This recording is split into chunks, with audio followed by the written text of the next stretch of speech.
Hello, my name is Rebecca Griffin, and today I'm going to be talking about psychological distress in parents of autistic children.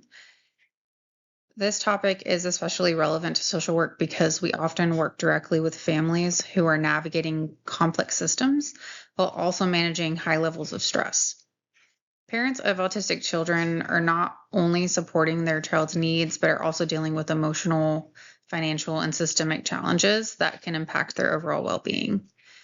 So, as social workers, it's important for us to understand these stressors so we can better assess caregiver needs, provide support, and connect families to resources. This topic also highlights the role of social workers in addressing larger systemic barriers such as access to services and disparities in care, especially for low income and minority families. Throughout this presentation, I will be focusing on the learning outcomes. What is psychological distress? We'll be focusing on the problem. Why is psychological distress in parents of autistic children an issue? Sources of psychological distress in parents, barriers to diagnose and how that affects parent psychological distress. It'll go into the theoretical framework. I focus on family systems theory and the impact of psychological distress on the family system. I go into research, research-based interventions and research solutions for reduction. And then I will go into how social workers can help. And I will end with a conclusion.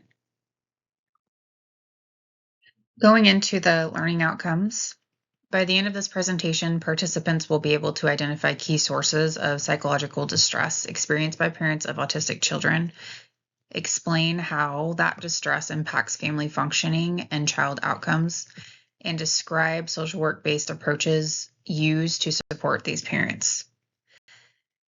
As I move through each section, I'll be connecting back to these outcomes so you can see how each part builds on to the next.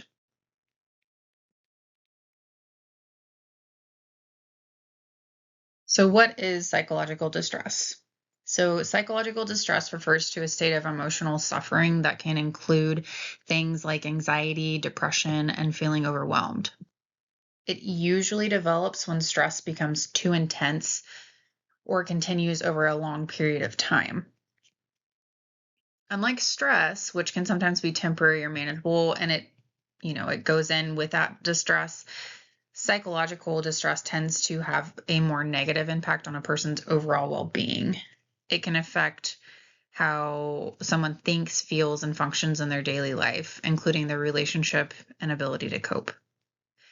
This is important to understand because in this presentation, we're focusing specifically on psychological distress in parents of autistic children and the factors that contribute to it. So now that we understand what psychological distress is and how it impacts families, it's important to look at why this is such a significant issue, specifically for parents of autistic children. So why is psychological distress in parents of autistic children an issue?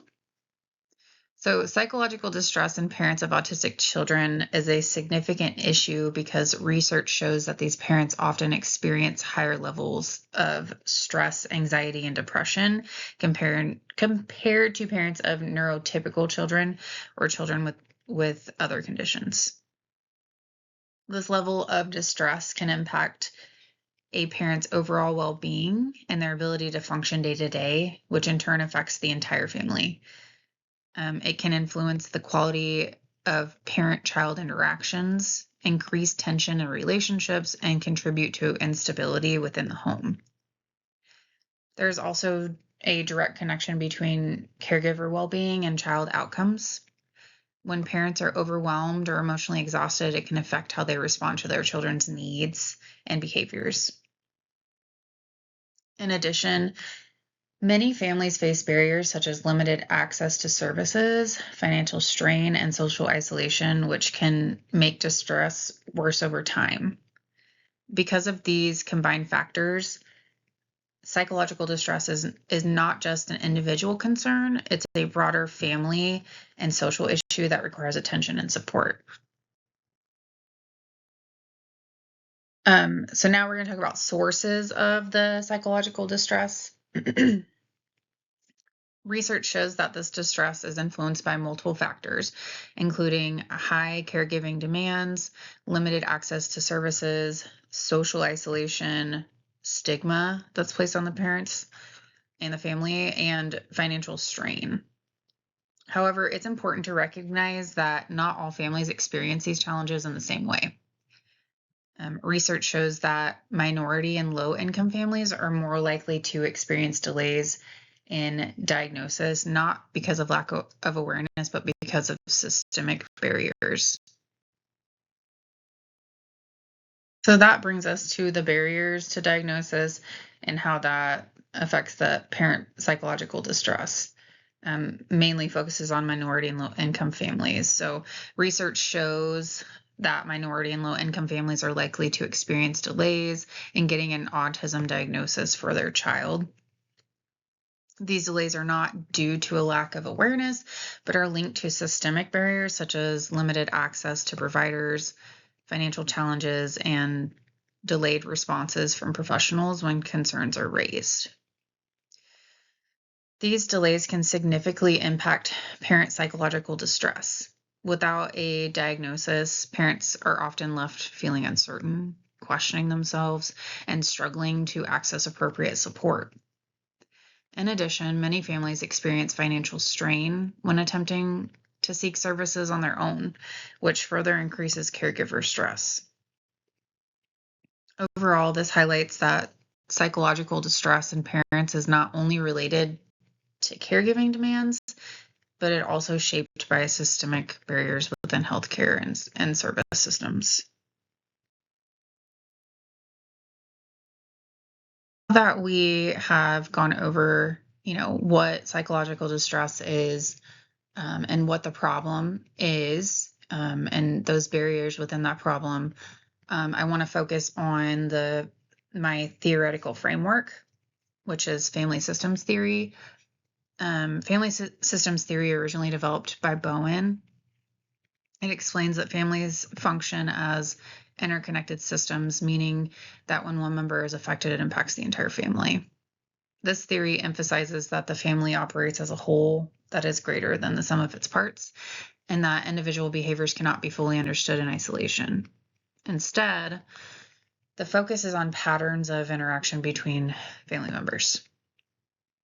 Another key concept is circular causality, which means that behaviors within the family are ongoing and reciprocal. Rather than one person causing a problem, family members continuously influence each other through their interactions. This framework is especially helpful when understanding families of children with autism, as increased caregiving demands and external stressors can impact the entire family system.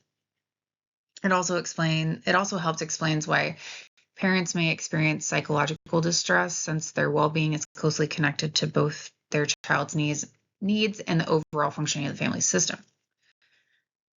Using family systems theory, we can better understand how psychological distress doesn't just affect one individual, but the entire family. Building on family systems theory, psychological distress in one family member, especially a primary caregiver, does not occur in isolation. Instead, it affects the entire family system. When a parent is experiencing high levels of distress, it can impact communication, increase conflict, and create emotional tension within the home. This may affect relationships between partners as well as between the parent and child.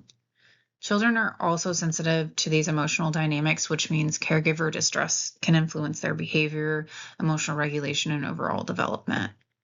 Over time, this can create a cycle where stress in the parents impact the child, and the child's needs or behaviors then increase stress in the parent.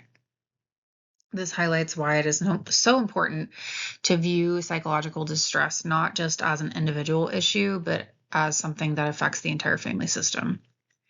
Because of this broader impact, it becomes critical to identify interventions that support not just the child, but the caregiver and family as a whole. Research also provides insight into what can help reduce psychological distress in parents of autistic children. Potty and Ingram found that coping strategies and strong social support play a major role in improving parent well being. When parents feel supported and have tools to manage stress, their overall functioning improves. Parent training programs are another important intervention. These programs help parents better understand their child's need and how to respond effectively, which increases confidence and reduces stress. In addition, support systems such as support groups give parents a space to connect with others who are going through similar experiences. This helps reduce feelings of isolation and provides emotional validation. These findings highlight that effective intervention should not focus only on the child, but also on supporting the caregiver, since parents' well being directly impacts the entire family system. While system level solutions like improving access to services are important, these research based interventions show that supporting parents directly is also essential in reducing psychological distress. So, overall, the research shows that reducing psychological distress isn't just about supporting the child, it also requires directly supporting the caregiver. With that in mind, I want to shift into how social workers can actually apply these findings in real practice. Research does highlight several key solutions. Expanding telehealth and in-home services can improve access, especially in rural areas. Increasing Medicaid and insurance coverage helps reduce financial strain. Strengthening school-based supports ensures that children receive services in accessible settings. In addition, improving culturally competent care and increasing early screening can help reduce delays in diagnosis, particularly for minority families. Overall, these solutions focus on reducing systemic barriers, which in turn can decrease that psychological distress in parents and improve outcomes for the entire family system. Okay, so building on what the research shows, social workers play a key role in putting these supports into action within a real world setting. So, one important step is assessing caregiver stress, since it directly impacts both the parent and the child's well being. Social workers also provide emotional support and psychoeducation, helping parents better understand autism and their own stress responses, which can improve coping and confidence. In addition, we connect families to resources like respite care, support groups, and community services, which help reduce isolation and caregiver burden. Beyond that individual support, it's critical to recognize systemic barriers, especially for low income, minority, and rural families, such as limited access to providers, financial strain, and delayed diagnosis. Because of this, social workers take an active role in helping families navigate systems and access services. Advocacy is also essential, including pushing for equitable access to care and addressing disparities in underserved communities. Overall, this highlights that supporting the caregiver is not just an intervention, it is an ongoing multi level responsibility that impacts the entire family system.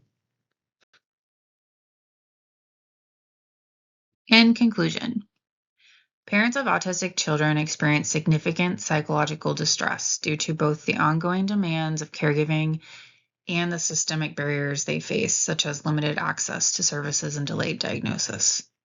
We've also seen how this distress does not just affect the parent, but impacts the entire family system, including relationships, routines, and overall functioning. Family system theory helps us understand these interconnected dynamics. Most importantly, research shows that when we support caregivers through resources, education, and emotional support, we improve outcomes not just for the parent, but for the child and the family as a whole. This highlights the critical role social workers play in not only supporting individuals, but also addressing larger systemic barriers and advocating for equitable access to services. Overall, supporting the caregiver is essential to strengthening the entire family system.